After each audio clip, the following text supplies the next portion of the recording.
and welcome to the GSMC Chip Shot Football Podcast, brought to you by the GSMC Sports Network. I'm your host, Manny Maradiegue, live today on July 1st. Very exciting month, closer to football. We're in training camp month towards the end of the month here in July, so that's always exciting.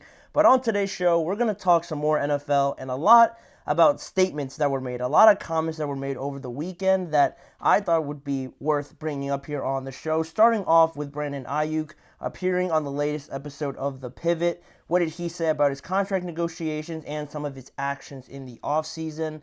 Then we're talking some more about the Cowboys. Malik, a teammate of Micah Parsons, made some comments on Micah Parsons' podcast, and not the biggest fan of it, where his attention is in terms of priorities, prioritizing the podcast or playing football. He had some interesting things to say about that. And we're also going to be mentioning some more offseason grades in the AFC East. Bills, Patriots, Dolphins, and Jets all being talked about and analyzed on today's show. So before I jump into the first segment, if you guys would, with any question or comment you have on today's show, please use the tip and donations link that you see on your screen, gsmcpodcast.net. By using that, I'm able to see your question or comment in my chat box. That way I can read it on air and get your guys' thoughts on anything I say or on any of the topics on today's show. It's a massive help for the network and this show as well. So please, if you guys would, use the tip and donations link, GSMC Podcast, with any of your questions or comments. But in saying that, we're going to jump right into it. I think the most eye-catching, just headline-grabbing news that I saw over the weekend was the Pivot Podcast latest episode that came out on Friday. And just a bit of a disclaimer before we get into it. It is a little bit confusing on how it all works based on the timeline. This episode was recorded before last Monday's meeting. Exactly a week ago from today, Brandon Aiyuk requested to have a meeting with the 49ers, and since then, the reports, the sources have come out and said that the negotiations and both parties are feeling a lot better about an extension over a trade. But this episode was recorded before that, but it came out after that meeting, if that makes sense, if you guys are following. So since this was recorded before, none of that meeting ever happened yet, and Brandon Aiyuk had some interesting things to say about it, discussing his side of the negotiations that I thought were super fascinating. But first, of course, I watched the whole episode, and there were some things that I picked out that I thought I would talk about on today's show. First off, before anything was said, walking in along with Jayden Daniels, that's one thing. Walking in with Jayden Daniels, they're spending every second, it seems like, of the offseason together, and that's just screaming that to me that he was going to move on. But since that meeting happened and since this episode was recorded, everything seems to indicate that they are closer to an extension. But that's the first thing I picked out. If you watch the episode, he walked in with Jayden Daniels, so that's screaming right away that there has to be something there. And then after that, the first point that was brought up about Aiyuk and how everything developed since the Super Bowl was going back to that Super Bowl in how he was used in it. You know, if you remember after that, the Super Bowl loss that they had, there was some aftermath on social media with his brother, I want to say, and his girlfriend also afterwards commenting on how the 49ers didn't use Brandon Aiyuk too well. And also it was just a topic of conversation analyzing the game afterwards. If you look at the Super Bowl, Brandon Aiyuk only had 3 receptions on 6 targets for only 49 yards. And on an Instagram post from, I want to say it was Brandon Aiyuk's brother, it just said on the Instagram story, "Don't forget what got you there." And from then, there were some more quotes made after that. And people initially thought that, obviously Brandon Aiyuk was feeling salty. There were some hurt feelings there. Coming off of the Super Bowl loss, nobody ever feels great. But feeling like you could have done more and you almost weren't allowed to is another thing. And I think you have a point there, but hindsight is always 20/20. If they would have won, nobody would have said anything. But it is hard for Brandon Aiyuk only getting 3 receptions the entire game. But then once they started talking about more of the negotiations, the first thing that I thought was super interesting that Brandon Aiyuk brought up was the quote about how he's approaching these contract negotiations, in which he said, I'm taking it personal. I have a vision for what I see myself as, and the 49ers don't see me as that. Or you do, but you don't. You can't financially do it. And he went to mention on also that, the talks are going on, but for right now and how he's approaching it, he's taking it a little bit personal. And from that point, nobody really likes to talk about finances, or at least not publicly. The fact that he mentioned he's taking it personal, that's not an approach you typically take once you're talking about money and the business side of football, right? Everybody always mentions splitting the business side and splitting the personal connections that you'd have to a teammate, to the team, and those sort of things, right? But I thought it was a great point that Ryan Clark, one of the hosts of the show, brought up on how the 49ers, almost revealed to some sources, or some reports came out that the 49ers were offering Aiyuk around $26 to $27 million, and that was a lot less than what Aiyuk wanted. Aiyuk basically wanted more, and with those reports coming out, basically airing some of the feelings, some of the conversations that the 49ers have had with Aiyuk, and some people might interpret that as, he's asking for too much. Does he deserve too much? Who is he to ask for that much? It almost paints Brandon Aiyuk in a bad picture. And those were the reports that come out. Somebody would have had to tell someone that. And off of that point, off of that idea that Ryan Clark brought up, Aiyuk felt that that it was almost disrespectful in a way, that he didn't like the way that went down, for him to reveal that information or air it out to everybody. And then it almost makes him look bad, like I mentioned. But in a way, he is using that social media approach. He's been very active on Instagram, saying things on his stories, the FaceTime call and things like that. He's been active a lot over the offseason, not really mentioning too clearly, but there's always that slight intention of, you obviously know what he's referring to. So he's almost using that in a way to get his side of the negotiations out there out to everybody. If the 49ers can have sources reveal this sort of information, he was using that as a counter to sort of leverage his side. He did things, why he was doing such things on Instagram, saying things, tweeting out at the Steelers and things like that. You kind of got an understanding why he's doing that, but more on the biggest piece of social media that came out was that FaceTime call he had with Jayden Daniels. If you guys remember, in that interaction, you saw that FaceTime call he was having with Jayden Daniels, basically saying that the 49ers, inclining about the 49ers, said that they didn't want him anymore, and Ryan Clark asked him about it, why he did that, and he said, they told me that they didn't think they were on the same page, and that they didn't believe they were going to, and that was about it at that time. And he also mentioned why it was being recorded, because him and his girlfriend are documenting this whole offseason, for their own personal reasons. So, he explained a little bit more on why, or what he meant by the 49ers, assuming he meant the 49ers. Obviously he did. What he meant by that they didn't want him anymore, and just the fact that they had those conversations, and his feeling and what they said to him directly, according to him, was that they weren't going to reach a point of compromise. And this is where, after that FaceTime call, I came on here and I talked about it. I thought that was pretty much it. He's talking to Jayden Daniels directly. They've been seen hanging out all the time, so I figured that was it. The 49ers and him have reached a point where it's over. They don't see a compromise coming. But then you get the next quote, and this really put a nail in the coffin for me on what Brandon Aiyuk was saying, and really getting all the other rumors, started when he mentioned where he envisioned playing in 2024. Ryan Clark just asked him what uniform he envisioned himself wearing this upcoming season, to which he said, as you see on the screen, if I were to take a guess, probably a Niner uniform. If not a Niners uniform, probably a Washington Commanders uniform. If not a Washington Commanders uniform, probably a Steelers uniform. Not too high on it being the Steelers. They don't have enough things to trade for them, so I'm not even going to get my hopes up. But the Commanders, obviously it's the Commanders. Jayden Daniels and him have been hanging out everywhere.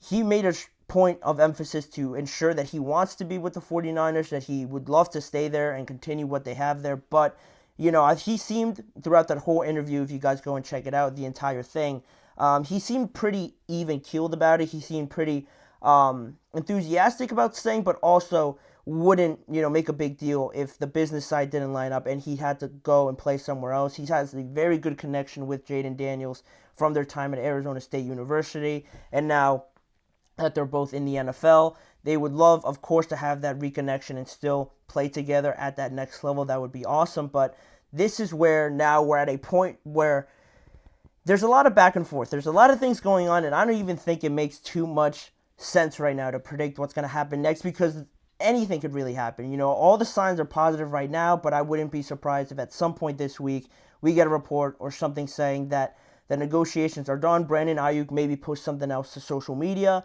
that takes you in a whole different direction on where you thought this was going. So, I don't know. Instead of making a prediction of whether he's going to sign, because now I'm having doubts if he's going to have an extension or not. I really thought he wasn't, that it was over, but now Brandon Aiyuk seems a little bit quiet. It seems like the 49ers are onto something here with him, but I'm going to say that we are July 1st, as I said now, so they're supposed to report the training camp by, I want to say, July 26th, 25th, or something like that. So if this deal isn't done by the 20th, or just that week leading into training camp, I don't think it's getting done. I'll give it an earlier deadline, because if we wait till training camp, if it's not done by training camp, then I really don't know what's going on, and maybe they will eventually sign one. But if it's not done by the 20th, what is that?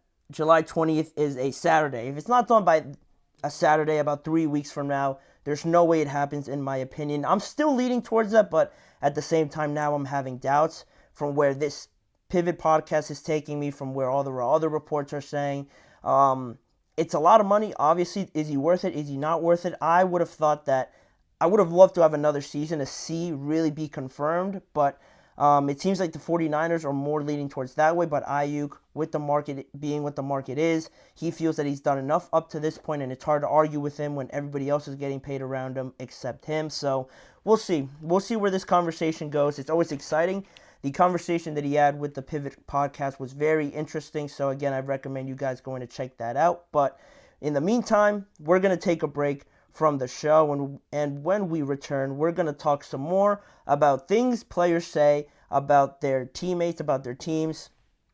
This time more on the Dallas Cowboys. What did Malik Hooker say about Micah Parsons' podcast? What did he mention about it? Did he like it? Did he hate it? What did Micah Parsons respond after seeing his comments? All of that is coming up on today's show, so don't go anywhere. You're listening to the GSMC Chip Shot Football Podcast. I feel like I'm losing my mind. Is everybody in the world blind? Please, Lord, give me a sign, a sign. I feel like I'm losing my mind. Is everybody in the world blind? Please, Lord, give me a sign, a sign. I wanna be the greatest. Everybody on the fake shit. I look around and feel like everybody is the fakest. I make this every day and I'm impatient, hoping one day I blow up from the basement. Statement, the top is so vacant. I don't hear shit that I think is amazing. Waiting for my day when I'm playing sold out shows for 1,000 faces. Hey, give me that crown, get in my way and to be put down. It ain't your place, all this my town. If I want that shit, then I'll get it right now. I'm losing it, the noose it fits. I'm losing shit, a stupid myth. You choose to live or choose to dip. You choose to fight or lose your grip and lose a gift. I feel like I'm losing my mind. Is everybody in the world blind? Please, Lord, give me a sign, a sign. I feel like I'm losing my mind. Is everybody in the world blind? Continuing on with the action on today's show, They hate Mikey. What's going on? They hate Mikey. But continuing on with the show and moving on into some more things that players are talking about now in this brief break period that we have between training camp starting and the end of mandatory minicamp. There are things that are being said that get a lot of attention in the media. But if you guys weren't aware, Micah Parsons, all-star player, all-pro player, I should say, for the Dallas Cowboys, hosts a podcast. It's called The Edge with Micah Parsons on Bleacher Report that is taped every Tuesday. Really during the season, I don't think he's recording any episodes right now, but based on that, he's recording a podcast, and people that are listeners to this, that catch the clips on social media and things like that, on the outside usually don't have the best things to say about it. They always mention it as a distraction. It's not good for the Dallas Cowboys, especially because of their recent success, always falling short. And the last thing they need to do is focus on anything else except football, football, football. And I get it to an extent, but in reality, is it always just about football? Football takes a lot of these players' lives, so they have to do something else in the meantime. But based on that, I don't really have too much of a problem with Micah doing it. But this is the first time now that I've seen a teammate comment about it. It's the first time I've seen a teammate not speak too highly of it or not, just brush it aside. That teammate is safety Malik Hooker. He was on Keyshawn Johnson's podcast recently to speak about Micah Parsons' show, about his podcast, and he, again, like I mentioned, didn't have two of the greatest things to say about it. When he talked about it, I actually have it pulled up here so you guys could see it. Malik Hooker initially talked about it by saying, "My advice for Micah would be just make sure we're all right, because if we're at work and the run game's terrible, but you're doing a podcast every week and the run game is terrible, then what are you really caring about? Are you caring about the crowd that was watching the podcast, or are you caring about the success of our team and the Super Bowl that we're trying to reach?" And pretty strong words. He didn't really hold back at all, which surprised me. It seems like he wanted to get it off his chest, right? I don't know exactly what Keyshawn asked them, what led to this. It sort of seemed like maybe the podcast was brought up, and as a older player, as a veteran on the team, perhaps in Malik Hooker, maybe Keyshawn just asked them, what would you say to Micah about, doing things off of the field on the personal side, and then just keeping the main thing. And he could have simply said that, like every football player does, typically when they offer advice or when they offer anything to say on how to manage your personal life and your career now playing football. Everybody, 10 out of 10, 100 out of 100 players usually say, just keep the main thing. Just focus on always your job, making sure that is number one. He could have easily said that, and we're moving on past that question. There was really no need to go all in on Micah Parsons like he did. Again, it seems like he wanted to just get it off his chest. It seemed like he was holding it in for a while, and that creates, some more problems now, because obviously Micah was going to see it, and he responded in a clip that he posted on social media, but it has now been deleted. But in that social media clip, he responded with what you see on the screen. He said, "Just wish you said this to me, but instead on some podcast, and you got my number, family, at Malik Hooker 24, and you my locker mate. So you could have said this any day. Why ain't we talking about everyone preparations and focus?" And pretty evident that Micah didn't really like it. And he has a point, honestly, with what he said. I'm of the feeling, when I'm a football fan, or really just a fan of any team, I don't like any outside noise, anything that's a distraction, any sort of problem outside of just football and everything that goes into preparing for another team, schematics, analytics, things like that. I'm not a big fan of that. I'm not a fan of airing out your dirty laundry, as some people say. Not a fan of talking about things you could easily, like Micah Parsons pointed out, things that you could have just talked and kept in-house, talked between each other. If Malik Hooker really felt a certain way about it, he could have went up to Micah and been like, "Yo, I'm not too sure about it. I don't know how, focused in you are on the podcast. I don't know how much of your time this is taking up, but just to confirm, are we really just all about football? I need to know you're all in on this." And they could have had a separate discussion, just simple conversation, or maybe a little argument personally, just one-on-one, those guys in the locker room. But instead he said it on a podcast, and now you get other people's opinions on it, and other people are going to side with Malik's, others are going to side with Micah Parsons, and now you get everybody else talking about it, asking these guys about it in press conferences or after a practice, or how is your relationship going now if this isn't so deep, but you still have other people wondering now. No questions are coming about football, or how you're preparing for week one or in training camp, or how you're just trying to get better. This just adds another list, or another thing on the list, to how it just seems like the Cowboys are just focusing on all the wrong things in a way, and it's really not a surprise because it almost always happens with certain things like this around Dallas. But to look at Malik Hooker's point, I agree with Micah, but just to open it up a little bit about Malik Hooker and what he was trying to say. If you guys didn't know, Micah Parsons' role at Bleacher Report is going to grow this upcoming season, as Micah was named the president of Bleacher Report Gridiron, which is the football subsection of the company. So with that, with getting this sort of promotion, if you would, you would think there's more responsibilities. There's more things that come with that, more things to keep track of if you're Micah Parsons. It's not just the podcast, which, again, I don't have a problem with, but I don't really want to speak on too much of what it means to be the president of Bleacher Report Gridiron. I could assume that he obviously has more responsibilities, more things to keep track of, like I mentioned, but maybe there's something different in it because he is still playing. I don't know. That is a gray area if you don't really know too much of the specifics. I haven't seen too much on what he's actually supposed to do.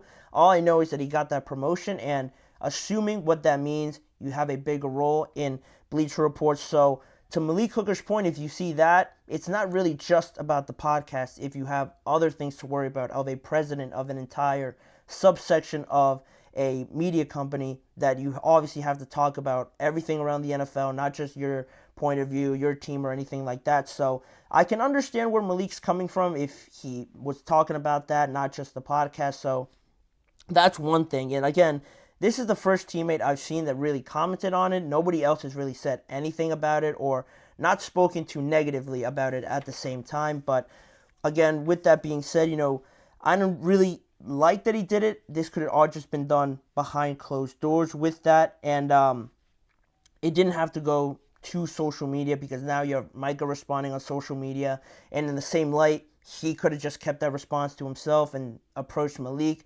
privately, but that's how it is, this day and age. With media growing so much, somebody says something there, an analyst says something there, another player responds, and then it just gets into this whole big mess outside of just the game, and you get all these different storylines that just don't really add to anything positively most of the time. And to talk some more about Micah and just that point that I was going on about social media, how everything just explodes on social media, anything anybody says or does, it's almost part of the times now, honestly, with it seems like more and more players are following this idea of player empowerment, doing things for them to find out what works best for them.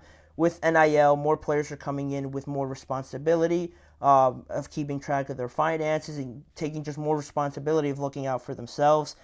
More people are moving away from having just an agent or just representing themselves, and also finding a career after playing football, because it seems more and more we're talking about players giving advice to everybody saying that, after the game of football, it just doesn't last that long. You have to have some sort of plan of knowing what you're going to do after playing football, because really it doesn't last too long. And now we're seeing more and more players finding themselves with media opportunities while they're still playing. You look at Draymond Green for TNT or any other things he's doing. He has his own podcast. CJ McCollum is always on ESPN, giving his point, his analysis. CP3, just in the finals this year, he was on the pregame show for the finals. Josh Hart, same thing. He's got a podcast. Paul George, he's got a podcast, and he was also doing that pregame stuff.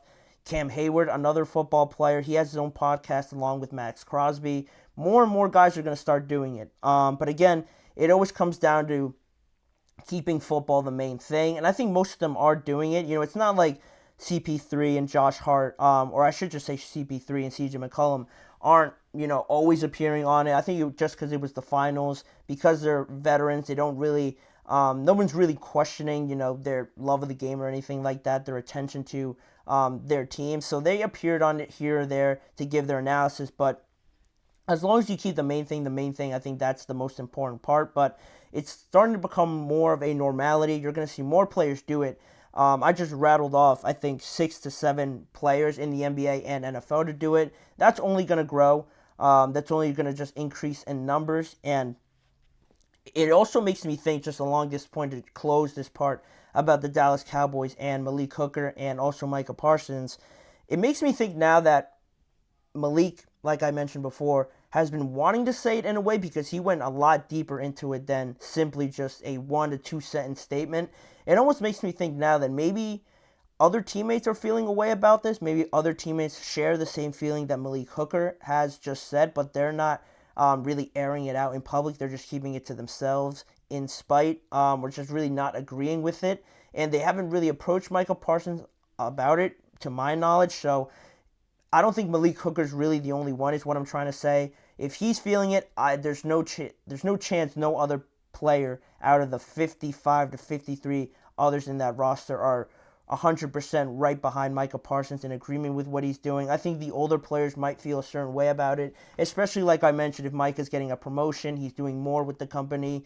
That's the pressure of playing with the Cowboys. You want to reach the Super Bowl. You want to make sure everyone's all invested in just playing football. We have to get over this hump of failing in the playoffs. But if somebody else is doing things outside of it and doing it pretty regularly, it gets to this point where you come to a disagreement. But again, I'll just close with this point. I would have preferred they kept it in-house. I think that would have been a much easier situation, because now, once you reveal personal information, I feel like people in the media or just other people that give their opinion will feel a lot safer, a lot more comfortable giving their opinion on a personal matter that you could have kept personal. But now that you aired it out, it's out there, you can't do anything about it. They feel like they can comment it on it, and now it's going to be a distraction. It's something else that I'm sure they're going to keep being asked about and talked about. But to pick a side, I'm on Micah's side. I don't think he should have said it, but it's out there, and we'll see how it all develops, how they interact now going forward. It should be something to keep an eye on as we head closer to training camp.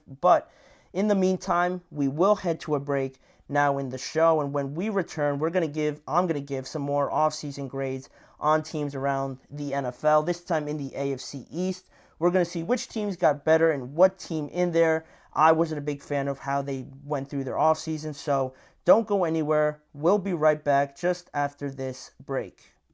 Looking for your daily fix of sports talk without having to pay for it? GSMC Sports Network is available on YouTube. Just search GSMC Sports Network. Get your fix of daily sports talk shows on YouTube, absolutely free. NFL, college football, NBA, MLB, MMA, UFC, fantasy football, and so much more. GSMC Sports Network has shows running all day long, with new sports shows starting every 2 hours. Just like on your favorite cable sports channel, except GSMC Sports Network is absolutely free. Just search GSMC Sports Network on YouTube to catch one of your new favorite shows, like the GSMC College Football Podcast, Chip Shot Football Podcast, Hoops and Heels Women's Sports Podcast, GSMC Basketball Podcast, and so many more. Check it out for yourself. GSMC Sports Network, now available on YouTube absolutely free. Search GSMC Sports Network on YouTube right now. We are back here on the show to talk some more off-season grades in the AFC East this episode. So, bringing up the AFC East, a pretty, unsuccessful for the majority of the AFC East this past season, unsuccessful campaign, because the Buffalo Bills were the only team that made it the furthest, but even in that loss, it was a very devastating loss for them. So how do you regroup? How do you get more teams in the playoffs? How do you get more teams successful in the matter of just at least making the playoffs, this season? So there's been a lot of turnaround, a lot of changes in this division, I think more so than a lot of them. So as we dive into it, starting off, not with that one, with this one here, the New England Patriots. The first team that I wanted to talk about, they get a B grade for me this offseason because I thought they did a good job of bringing back important pieces to continue this development plan that they have going post Tom Brady, post Bill Belichick. They also had a good draft, so that's also another thing that I wanted to point out. In terms of bringing back some of the more important pieces, you bring back an offensive tackle, Mike Onwenu, defensive tackle, Christian Barmore, and also pass rusher, Josh Uche. All pretty realistically could have all left. Being in the situation with New England, not wanting to be part of a rebuild, they could have easily left, but they all came back. They all bought into what Jerod Mayo was doing, into the organization. And from all that I've read, from looking at their deals, it seemed like they all returned cheaper than what the market price or what other teams were offering them. So that's always great for any team, not just the Patriots. And talking about some of the players that they brought back, some of the players that they brought in and almost brought back in a way, one of them being Jacoby Brissett, to be that bridge quarterback for the period now where Drake May isn't quite ready. You bring in Jacoby Brissett to bridge that gap, to be that sort of placeholder there, to still give you good production from the quarterback position, but obviously the long-term plan is to get Drake May out there as the franchise guy. Drafting him so high, that is the aspiration, but obviously he's not ready just now. You don't want to throw him out there and ruin the development. So this is going to be a slow process, I hope. Hopefully we don't see Drake May out there soon in the regular season. Hopefully by middle of the season, close to maybe November. That's the absolute earliest I'd like to see him, but you never know with injuries and things like that. But having the idea of Jacoby Brissett there is great for me. And also bringing in guys like KJ Osborne, who they signed, and Antonio Gibson. And also not losing Kendrick Bourne as well to add to that talent pool that they have. Pretty solid additions. They're not going to blow you away, but at the same time, Antonio Gibson to give you some better passing option out of the backfield. Then Ramondre Stevenson, KJ Osborne to add an experienced wide receiver to that group. Can't hurt. And just lastly, talking about the draft, Drake May at number 3, and also wide receiver Jalen Polk in the second round. He's been getting good reviews so far through OTAs and mandatory minicamps, so keep an eye on him. He could be a major contributor right away for the Patriots. And really, all in all, the Patriots aren't in a situation where they're going to be contenders right away. This is going to be a long-term thing. Man, if you look at their cap space, they still have $47 million to work with this year if they want to make another big splash elsewhere. But if you look down the line in 2025, they have $118 million in projected salary cap. So like the Arizona Cardinals, like the Indianapolis Colts, those sort of teams, maybe not major contenders right now, but in the long term, if they continue their growth and they at least improve this season, the Patriots next year could bring in big-time free agents to really speed up this process. But overall, just this offseason in general, I gave them a B, in my opinion. So that allows us to move on to the next team, the Buffalo Bills. A C+, for me. I was close to giving them a little bit higher, but at the same time, it just seems almost like a big step back, just on initial thought, because you're resetting a lot, in my opinion, because obviously losing Stefon Diggs and the state of the offense, how reliant it was on him, the connection they had with Josh Allen. Of course, last year, the scheme, the idea of this offense sort of changed a little bit with their new offensive coordinator coming in, and them really focusing in on the run game with James Cook, more so in the play-action passing with Dalton Kincaid, stepping up greatly in the latter half of 2023, and also Dawson Knox there as a good, reliable option. But the threat of Stefon Diggs is still a major contributor to that. If you have Stefon, you're going to have to keep eyes on him, most likely double team him. It drags away more attention than you would have on the running game. But now that he's gone, who's going to step up in that absence? Is it going to be more based on the run and James Cook? Is he going to have another step forward like he did last year? Maybe it's some of the new guys, Curtis Samuel, Marquez Valdes-Scantling, Keon Coleman, who they drafted. They still have Khalil Shakir there. Some of these guys that you wouldn't expect to be major number one wide receivers or put up those kind of numbers for various reasons, with Keon Coleman being younger. I think he has the greatest upside to do it, but he's still just going to be into the NFL. And Curtis Samuel, Marquez Valdes-Scantling haven't really shown you too much that they are number one wide receivers. So there is a major question mark of who's going to step up, who's going to be that main target for Josh Allen to continue not only his success, but the entire team's, because they are very much dependent on Josh Allen. I think more so than other starting quarterbacks in the NFL. But on the other side, where I really decided to give them a C+ was on the defensive side, because they moved on from Tre'Davious White, Jordan Poyer, Micah Hyde. Maybe not major contributors physically on the field right away, with Tre'Davious White being hurt and Micah Hyde also dealing with some injuries.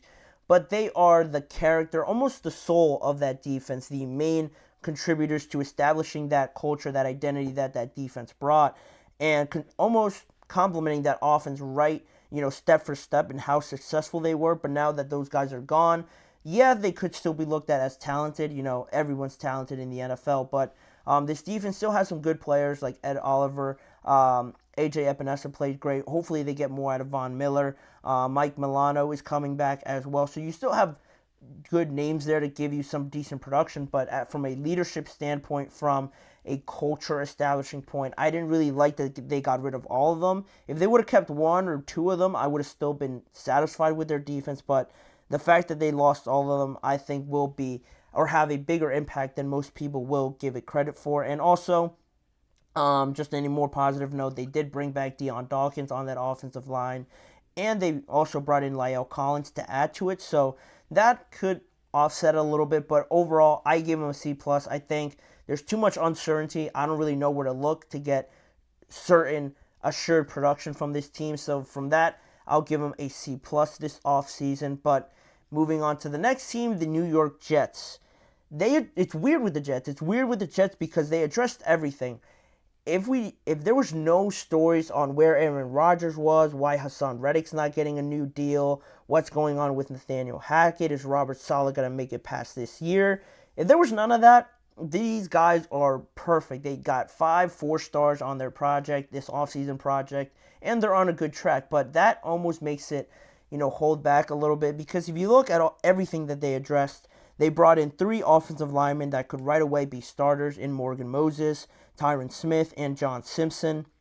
The only thing you have to really worry about them is health and the fact that they haven't all been on the practice field together, because some of them are rehabbing and just, off days and how it all lines up. They haven't all been on the practice field at the same time, so that definitely worries me. But on paper, starting, if you look at that offensive line, it's definitely better, so they addressed that. They also signed Mike Williams to go along with Garrett Wilson. Xavier Gipson is another player that is stepping up this offseason. And also Malik, a rookie, has also gotten good reviews. So from a skill position, they have good guys out there. But is Mike Williams going to be 100% healthy? Is he going to look like the old Mike Williams that we've seen? I have no doubts about Garrett Wilson. Xavier Gipson, is he ready right away to be thrusted into that number 3, number 2 wide receiver sort of role? And what are you really going to get out of Malachi Corley is another question. So on paper it looks well, but you have to see it be executed on the field. Haason Reddick, great upgrade from Bryce Huff, losing him to the Eagles, but he hasn't been there at all. That's a big dispute over the contract negotiations, and him not being there, again, worries me, because on paper it looks great. You get Haason Reddick to that defense, but he's not out there. There seems to be behind-the-scenes problems that are going on in terms of contracts. So that, again, worries me. So all of that, bundled up together. Why did I give them a B+? Because we're talking about the offseason and what these teams did to get better. On paper, what they did, everything they did was right. Everything they did was spot on, improving that offensive line, improving their skill position players, improving the defense a little bit, but when they didn't have to, and bringing in Haason Reddick. What you have to worry about with this team is just the off-the-field, behind-the-scenes sort of interactions, health concerns, and things like that. But that doesn't really, in my opinion, base into what they did in the offseason. That's why I gave them a B+. If they could just finally shed all those other things, they're going to do really well, I believe, this year. But it all stems from Aaron Rodgers and how well they protect him and how well they're supporting him. All that other stuff could be a distraction at times, but if the production's great, no one's really going to think back about what was being said or what the relationships are with winning, curing everything. But that is my take on them, which means lastly, I got the Miami Dolphins also at a B+, because they pretty much supplemented everything that they lost. They lost Christian Wilkins and Robert Hunt, both important pieces on the offensive line and defensive line, but with the salary cap and how it was all lining up and wanting to get an extension done for Jalen Waddle and especially Tua, it wasn't going to line up. You saw the contract that Christian Wilkins got, massive money. Robert Hunt got a tremendous bag. It's great for them, but it just didn't line up with what the Dolphins wanted to do. But with losing guys on both the offense and defensive line, they were able to bring in a center in Aaron Brewer, which was great for them. Also, Jonnu Smith, OBJ, is going to be massive for them, I believe, if he stays healthy.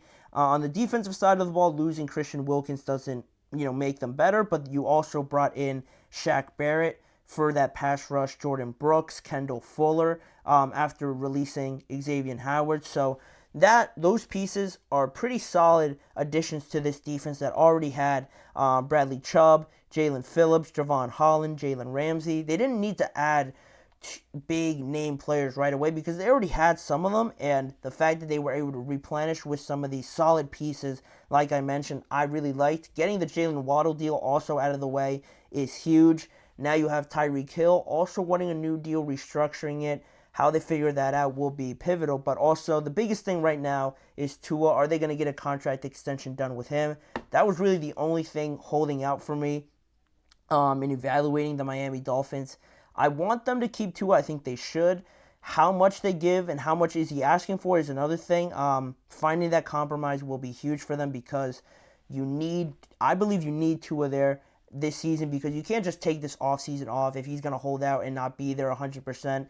You don't want to just throw the season away with these off-the-field issues. I think the Dolphins should just cave, and I don't want to say give him $55 million because he just had a good season, but it's a weird situation with the Dolphins. They have to really take advantage of this team that they have now. They won't really have too much time to lose, but just on offseason, I gave them a B+.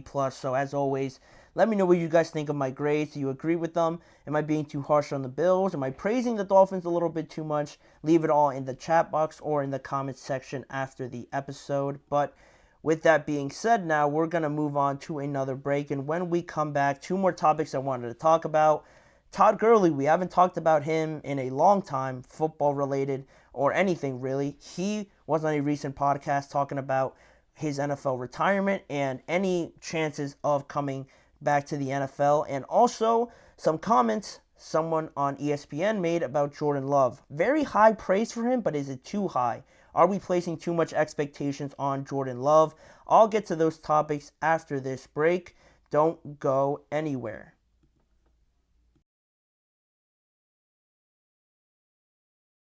For the best and latest podcasts available anywhere, go to the podcast app on your cell phone and type in GSMC to access free content-rich podcasts on health and wellness, book reviews, sports, entertainment, relationships, social media, movies, technology, finance, and even weird news. Subscribe and download the GSMC Podcast Network's family of shows, available everywhere podcasts are found.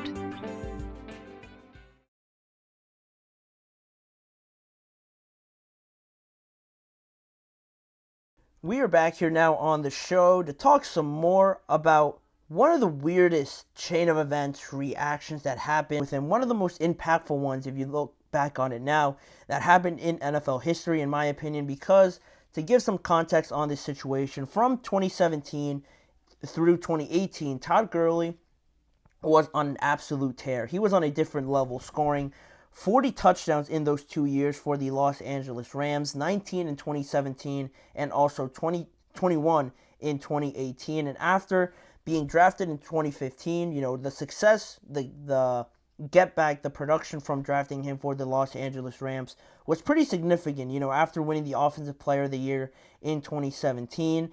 And then earning that extension, because I do say earn because after putting up those numbers the last 2 years, winning Offensive Player of the Year, at the time, nobody could really dispute Todd Gurley getting that type of money because he 100% earned it. He was pretty much the entire Los Angeles Rams offense and why they were so successful. So he earned all of that 4-year, $57.5 million extension, $14 million and some in per year salary.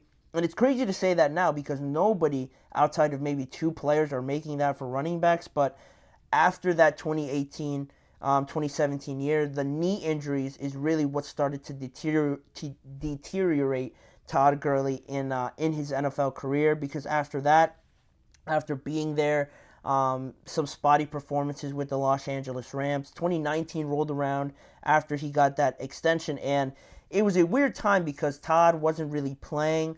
Nobody really knew what his status was. The Rams were keeping it hush pretty much from their standpoint, and it was just odd because Todd Gurley either was 100% or not. Someone was hiding something, but then more facts came to light, and it came to a point where the Rams obviously decided not to keep him. They released him after 2 years on that contract, and from then on, he went to play for the Atlanta Falcons.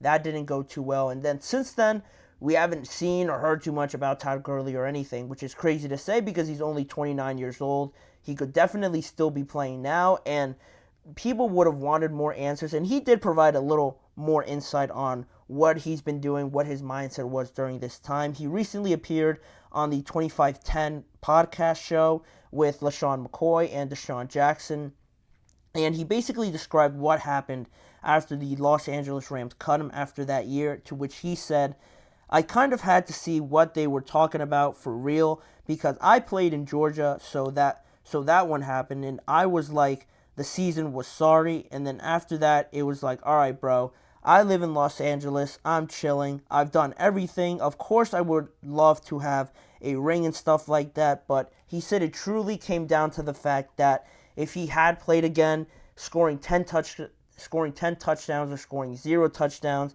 it really wouldn't have satisfied him or really affected him either way. He wouldn't have gone too low if he did bad, or he wouldn't have it wouldn't have satisfied him if he had another crazy year, is basically how I interpreted it.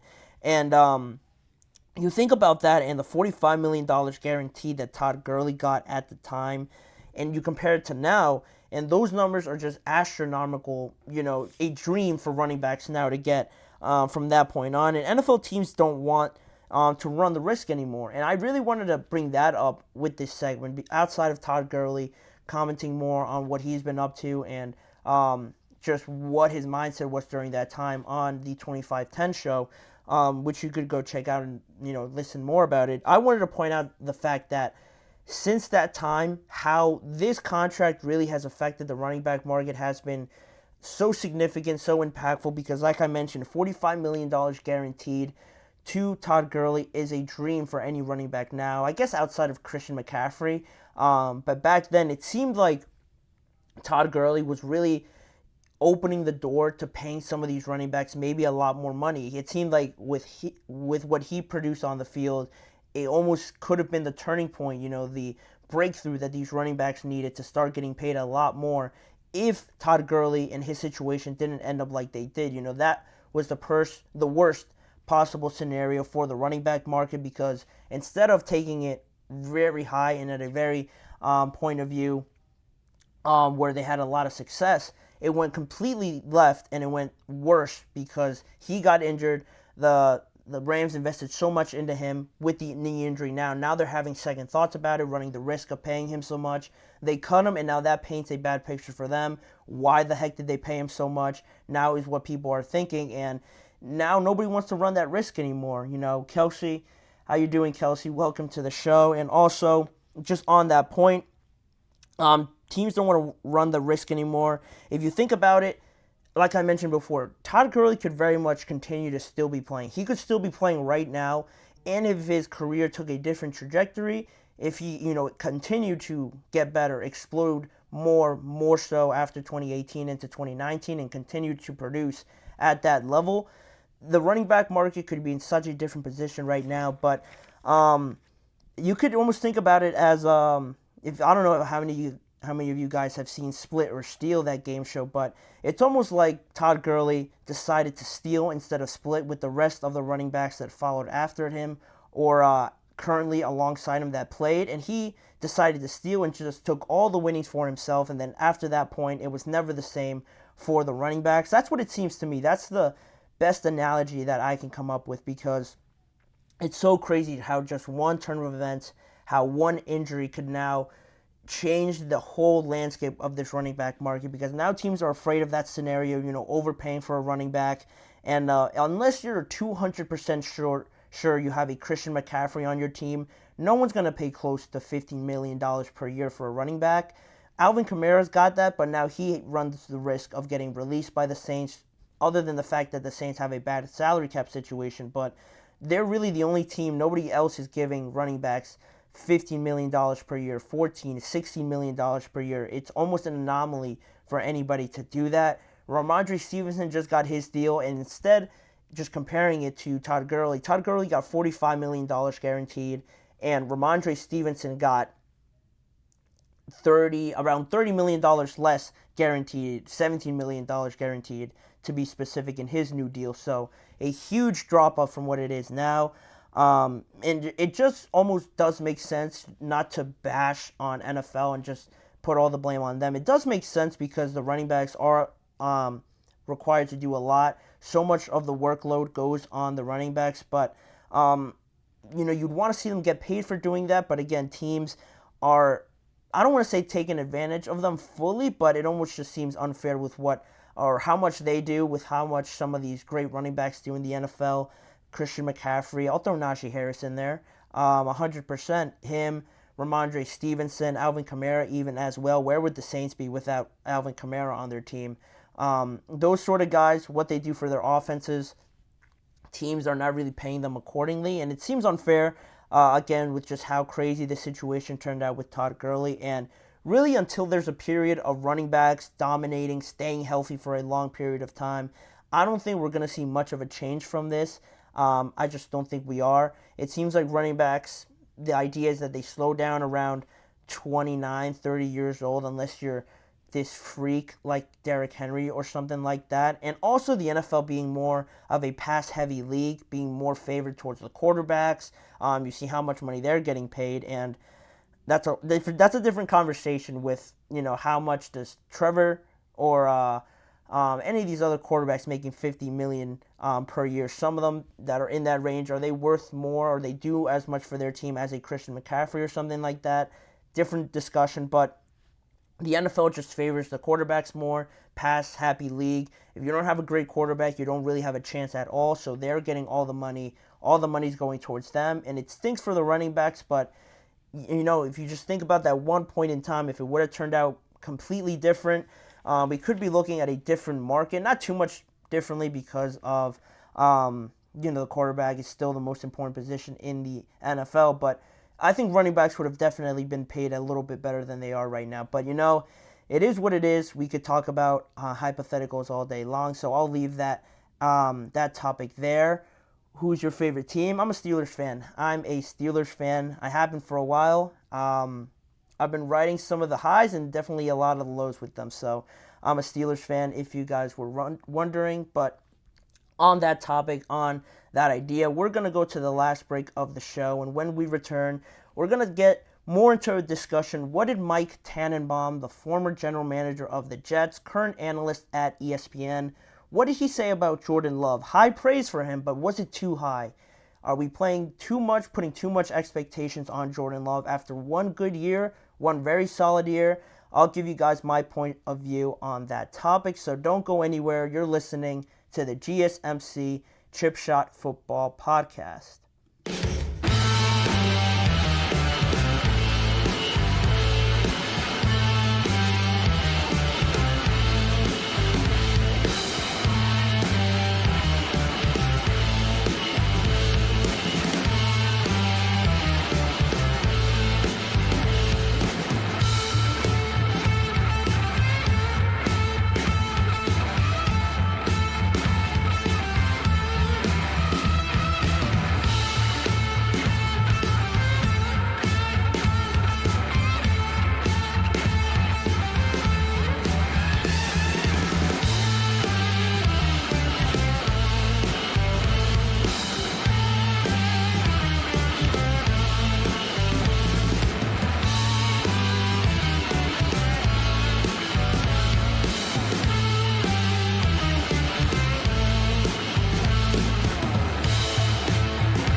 Thank you for joining me for this last segment on the show. And the last segment on the show I wanted to bring up was a comment I heard over these last few days that I've sort of been sitting on it because I didn't really pay too much attention on it, but I thought it would be interesting to bring it up on today's show, and it had to do with Jordan Love. Jordan Love, in his first year as a starting quarterback, as being the guy for the Green Bay Packers, had a great year. An exceptional year, I should say, really, for what the expectations were to how it ended up. Nobody could have predicted it. Just as a recap, in 2023, He had 4,159 yards, which was 7th in the NFL. He threw 32 touchdowns, which was second only to Dak Prescott, and had a QBR of 62.1, which again was top 10 among all quarterbacks in the NFL. And if you want to talk about playoffs, where rookies, first-year starting guys who are given the keys to the entire franchise, you would think they'd struggle, but Jordan Love marched right into Dallas, stood on the star, and, just basically just gave them the bird, basically saying, I'm here, I'm the guy. Just walked in there. Green Bay Packers absolutely steamrolled the Cowboys in the wild card round, and then just about beat the 49ers also in San Francisco too, but they lost on a Jordan Love interception. It was a bad throw, but that comes with being a young player, and I was very impressed with everything that happened. I'm also a believer in Jordan Love. I was very impressed. I was very much taken by surprise, but I liked, being taken by surprise. I liked that Green Bay got their guy. That division overall, with the Lions, with the Vikings, with the Bears now with Caleb Williams, and Green Bay now hopefully continuing to improve, it's going to be must-see TV. It's going to be awesome to watch those games. That NFC North, starting to get a lot better as an entire division is always great. Everybody wants to see that. But based on that, Mike Tannenbaum, an analyst on ESPN, former general manager of the New York Jets, believed in Green Bay so much, he believed in Jordan Love so much after 1 year, that he went on NFL Live last Wednesday and he said the following. He said, outside of Patrick Mahomes, if we're running an NFL team today, there is nobody on the planet I'd rather have than Jordan Love. Nobody, you don't want anybody on the planet other than Jordan Love, Mike Tannenbaum. After 1 year, he convinced you that much. Can we wait until Jordan Love has at least won the NFC North? Can we wait until he's won the division before we put him right behind Patrick Mahomes? I mean, I love Jordan Love. I think he's great. I think he had a great year. I love what Green Bay's doing with a young team, being surprised left and right with all these great young playmakers, trading for Josh Jacobs. A.J. Dillon's still there. Their offensive line is underrated. Their defense is very underrated as well with some of the pieces that they got. But I'm also for the hyperbole as a fan. I love over-exaggerating. That's the fun of being a fan, of getting a major player or just being completely blindsided in a positive way by finding your franchise quarterback, trading for a massive piece, signing a massive piece in free agency. All of that comes with being a sports fan, being a diehard fan of anybody in any sport. I also buy into that. I also subscribe to that. When the Steelers signed Patrick Queen, when they signed Justin Fields, when they signed Russell Wilson, they addressed the offensive line. You don't think I thought they were going to win the Super Bowl? Of course I did. Of course I'm thinking that the Steelers are going to win the AFC North and are going to win the Super Bowl this year. That's my thinking. I can see where he's coming from, but we got to put at least a little bit of a limit on it. We got to put at least a little bit of, some boundary on it, because that quote is crazy. Outside of Patrick Mahomes, you don't want anybody else starting a team with at this current point in time. I could sort of understand why, Jordan Love's an attractive, candidate for that. Very young. I think he's only 24, 25 years old. Has his whole career ahead of him. Cheap currently right now. Maybe not so cheap in a couple weeks once he gets his extension. But I can understand buying into that cheap, young, exciting player that can only get better. There's no real ceiling on what Jordan Love can be right now. You only have that one good year as a starter. But on that same note, only one good year as a starter. There's a lot more pressure now. A lot more teams gunning for them. A lot more teams not being caught by surprise by them. Now there's a lot more film on Jordan Love. People are, on a bulletin board, on a whiteboard. One of the first names that defenses will zone in on is Jordan Love. Whereas before, not too many people bought into it. How good is Jordan Love really going to be, trying to succeed Aaron Rodgers in Green Bay? But again, they surprised everybody. That's to their benefit. And now more teams are going to be eyeing them down. They're going to be gunning for them. So that's another thing to take that next step in your second year, it's always that much harder than it was in the first year. Not to mention the division that they're in, like I talked about, with the Bears being better. The Dolphins are going to be, or not the Dolphins, the Vikings are going to be better. The Detroit Lions just won the division, and I don't think they got any worse. They got a lot better, if anything. So you have all those factors going into it, plus the fact that this year they have the fourth hardest schedule in the NFL this year, with everyone not taking them lightly, like I mentioned. A tougher division. I want to say they play the Eagles, and that's the first game of the season, obviously. But they do play some tougher teams in there. I know they play the Texans in there, I want to say. And, yeah, they play some tougher teams. I don't know exactly who else they play, but if they play the Texans, I'm assuming they play that division, which is also starting to become a tougher one, with all those teams getting better as well. They have the fourth hardest schedule in the NFL, so that's another factor that'll play into this entire thing. But it's almost similar. I don't want to make it too unfair, like I'm only targeting Jordan Love. Of nobody should think he should be considered this great this early, because everybody also talks about CJ Stroud in this way. And after his rookie season, everyone's already putting him in the conversation of, just knocking on the door of the Lamars, of the Burrows, of the Patricks, those kind of quarterbacks that I hold that high, of the Josh Allens. Everyone is trying to put CJ Stroud in that conversation. And again, I'm a big fan of CJ Stroud. I love what I saw. If you guys have seen any previous episodes, I'm a big fan of what the Texans are doing, and just their mentality of going all in on hitting, finding this gold mine that they did in CJ and all the young players that they did, not being hesitant about going all in on them and really trying to win right now. I love that mentality. I love CJ Stroud. But the difference with me finding more validity and putting CJ Stroud in that conversation over Jordan Love is the fact that the rest of the team, the rest of the supporting cast got better. On that point that I just made about the Texans, they added a lot more experienced, veteran, proven pieces like a Joe Mixon, a Danielle Hunter, a Stefon Diggs to CJ Stroud, more so than the Green Bay Packers. They added some pieces. They definitely improved from what they did last year, but they didn't add any piece that you would say is a Danielle Hunter, is a Joe Mixon, is a Stefon Diggs.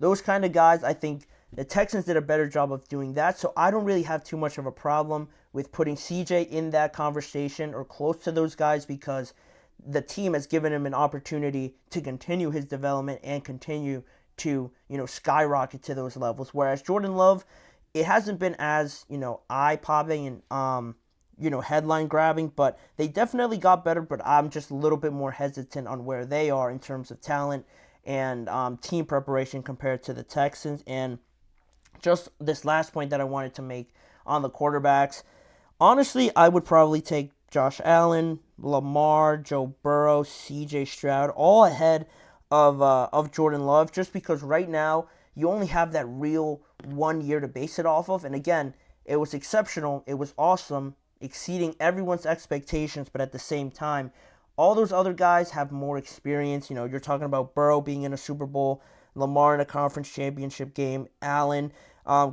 almost every year being in the playoffs. I don't have to mention Patrick, obviously. Joe Burrow, every time he plays, it seems like the Bengals make it to the AFC Championship game. So at this moment, if we're talking about right now who we're starting a team with, like Mike Tannenbaum said, I'm taking all those other guys just based on the experience. No shade on Jordan Love, but just I feel safer going with those guys because I'm an experienced guy. I like seeing guys that have done it constantly over and over again to not give me any doubt about them. But Jordan Love has put himself in a good position. Hopefully he just continues to get better and better. It's going to create better games. It's going to make for a better spectacle for the NFL. So I'm all for it. But we can't go to those lengths just yet, Mike Tannenbaum. We got to put a little bit, we got to reel it in a little bit. But that's how I feel about it. Let me know what you guys think about it. Do you think Jordan Love is in that conversation already? Do you side with me a little bit more and give your guys' reasons why in the chat box or in the comments section afterwards? But on that note, we will put an end to today's show. I want to thank you guys for joining me on today's episode of the GSMC Chip Shot Football Podcast. Please remember to like, follow, and subscribe to the show as well. on top of following the network on all forms of social media like Facebook, Instagram, X, and TikTok for more of the network's content. And also, if you want to see more of me and the show, check out the GSMC Sports Network channel and the GSMC Podcast Network channel on YouTube for all different types of content on there around the NFL. And as a final reminder, tune in every weekday at 6:30 p.m. Eastern Time for more NFL conversations and football discussions with me, Manny Maradiegue, as your host. Thank you guys again for joining me, and I expect you guys all back here with me again tomorrow.